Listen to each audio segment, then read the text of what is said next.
raté, dis-moi. C'est hyper haut, c'est hyper imposant, c'est hyper hostile, mais c'est vraiment chouette. Avec la petite éclaircie là, il y a pas mal d'oiseaux à voler autour de nous.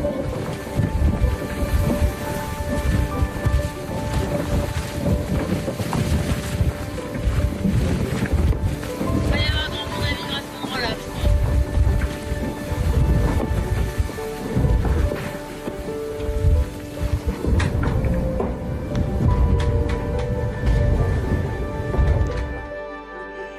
Yeah, so we're back. Welcome. We had a nice day, and another 24 hours has passed in our little Vendee Arctique sailing excursion. And of course, yesterday we had a bit of quicker episode, but today we're gonna do a proper episode. So I hope you all have something delicious in your. I put on my Seawolf swag. I know that all of you at home, of course, have it as well, and are probably happy to finally be wearing it again and having some coffee with all of us. I actually have tea in here because it's 7 o'clock in the evening here, so if I drink coffee now, I won't be able to sleep. But I hope you guys are ready. Here we go. 3, 2, 1. Let's go. Cheers.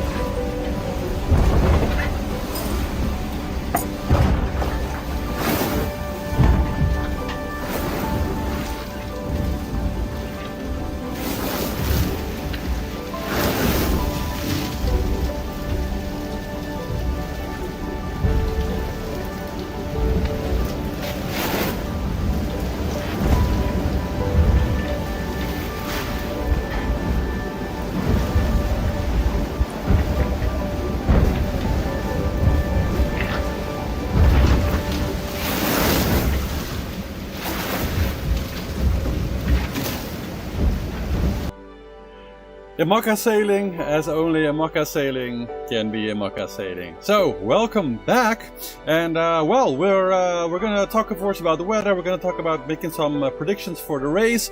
It's been a very good first 48 hours. Of course, right now we have Sam Goodchild in the lead, but we have to start with a little bit bad news for Constantin Horo, who actually had to abandon the race due to destroying his J3, I think it was J2 or J3. We have some video of it. Let me grab it here so we can really see what happened. By the way, I can see your chats. I can't typey, but I can see what you're chatting. We're live, so yeah, as you can see here, pretty serious break, right? Like you can actually see here, like the line where the bracing inside of it kind of pulled through and created this whole kind of crack in the hull. That is very, very serious. And you can actually see the entire block here. If I pause it just at the right moment, I'm gonna look to the right here. Yeah, so you can kind of see that the entire block there just came right out of the deck.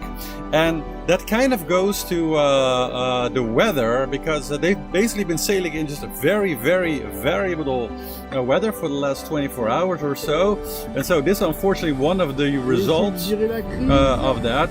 Looks like his sail is okay, but you know, that's the kind of damage that's just, yeah, race ending. But he's all safe, everything is good, and he's on his way back. And it's kind of illustrative. We have another little video which is very good to watch, which kind of shows us how hard it's been. It's been a very tough, especially the last 24 hours. Let's take a look here. No, actually the wrong video here. Yes.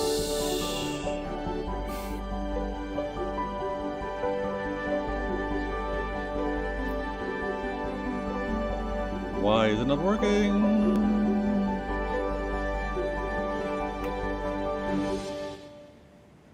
This should be working. No, it's not. Why are you not working?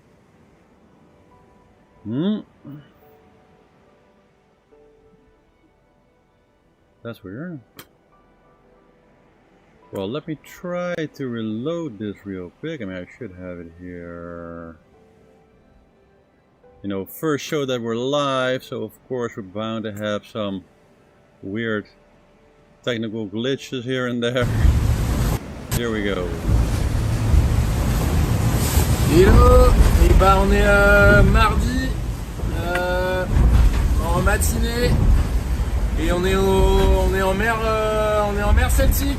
On a passé la latitude des îles Scies, de la pointe anglaise, et on se dirige vers l'Irlande.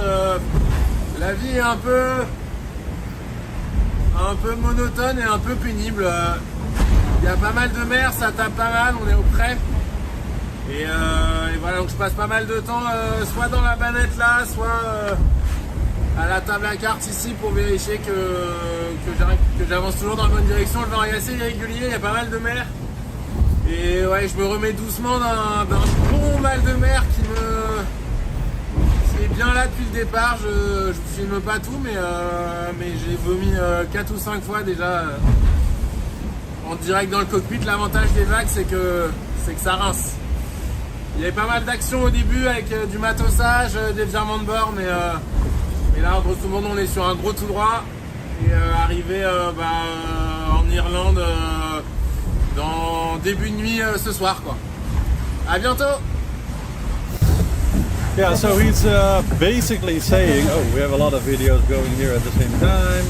Let me check. Yeah.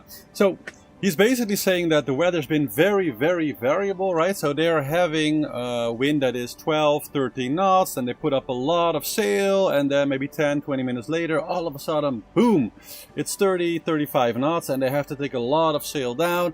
And that's probably also what happened with Corentin, is that when you have to like constantly switch between just a lot of sail area and much, much less sail area, and especially when you know the transition between the two weather situations is just kind of abrupt, then it puts you at a lot of risk to kind of get into a very overpowered situation.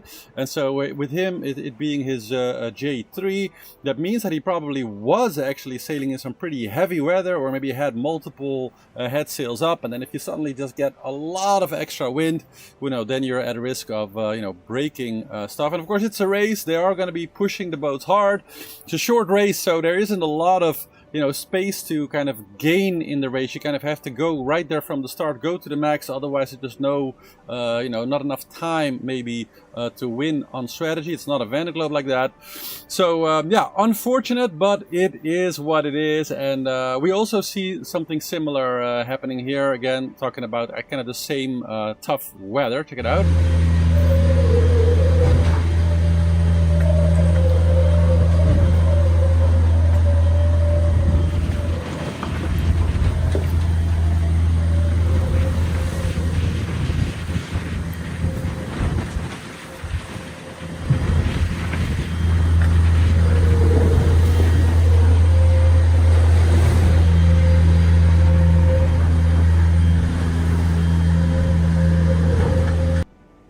Yeah, so it's definitely not easy sailing, just holding on for dear life and hoping that everything is going to be okay. So let's take a look at the field right now. So, well, we got, like I said, Sam in the lead, closely followed sorry, by Elodie and Violet in third. So very impressive, and also a little bit confirmation they are sailing, you know, the newer you know, more advanced ships of the fleet, sort of holdovers from the last Vendee. So it also kind of makes sense that them being in sort of most of the best boats, and same goes of course for Francesca, who's in fourth. It was in the old 11-hour well, old, but the previous Boris's previous boat. So they're all kind of by far, you know, the fastest ships in the fleet also, so it makes kind of sense where they are positionally. But Sam, you got to give it to him, just great position sailing. I was looking with a little bit of dread earlier, well, sort of in the evening yesterday, thinking that they might go across the outside because there's a lot more wind there, but so far they all opted to go on the inside, probably thinking that the direction is probably a little bit better there. So far it looks wind-wise as they're not going to be seeing any like really crazy extreme storms. So if we head up 5 hours, we see that this kind of system here a little bit to the west is sort of slowly coming in. We do have a bigger system starting up here, which might get interesting as they kind of get to kind of past island there, because you can have some crazy weather in those areas. But so far, if we go 24, so an entire day, which will put them about halfway there. I guess it's Fair Isle and the area where we know our Viking likes to sail. Hi Eric, if you're watching, big fan. And yeah, we see a little bit of some quiet patch, but so far it looks like they're going to be good for wind. It's only after that yeah, it might get a little bit quiet up here, which why I thought they might sail much more kind of to the west and then sort of curve in. But it seems that everybody so far is going to the west. So I personally don't exactly know how that's going to go. I still foresee maybe a split where the rest of the fleet might actually choose to go more towards the west on the other side of the exclusion zones, but who knows? It's kind of variable, so it's hard to say, and there isn't really a clear choice as far as I could detect in there, but I guess we'll see. All in all, it's just a little bit too early to tell still, but nonetheless very impressive, and I guess very hard sailing for all of it. Much, it's a short race, so we don't have like so much for the future of it to talk about, but of course it's very important for the overall qualification towards 2028. But that's pretty much the update for today, and well, I guess for most of you, hopefully it's dinner time, so we have a nice dinner cut to go out for you guys. Enjoy, and of course please like and subscribe, and see you all again hopefully tomorrow. Have a nice evening. Ciao ciao. Moment important quand t'as pas mangé depuis 2 jours. Un aligot, un déronnet, ça, je vous le dis, ça remet le facteur sur le vélo, mais direct. Ça va limite être dur à ingérer toute cette quantité de nourriture. Alors que mon ventre a des contractions à vide, là c'est très agréable, il était temps que je mange. Et voilà, je viens de renvoyer mon riz. Donc petite récompense, et après il va falloir s'appeler après la règle du 0 à nouveau parce qu'on n'est pas là pour chômer. Allez, sur ce, je vais pas